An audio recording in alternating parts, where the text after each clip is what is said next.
بسم اللہ الرحمن الرحیم۔ عذاب قبر کی آسانی کا وظیفہ۔ عبداللہ بن عباس رضی اللہ تعالی عنہ سے ایک شخص نے کہا کہ میں تمہیں ایک بات بتاتا ہوں، اگر اسے کرو گے تو منکر نکیر سے خوف نہ کھاؤ گے۔ شب جمعہ میں 2 رکعت نماز ادا کیا کرو، ہر رکعت میں سورہ فاتحہ 1 بار اور سورہ اخلاص 50 بار۔ اس کے بعد فرمایا کہ وہ اس کے عامل تھے۔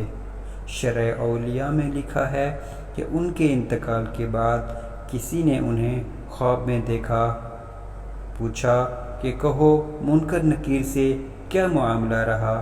انہوں نے جواب دیا کہ پہلے تو مجھ پر ان کی بڑی ہیبت چھائی اور انہوں نے مجھے ایک گرز بھی مارا، مگر آخر حکم آیا کہ اس بندے کو چھوڑ دو۔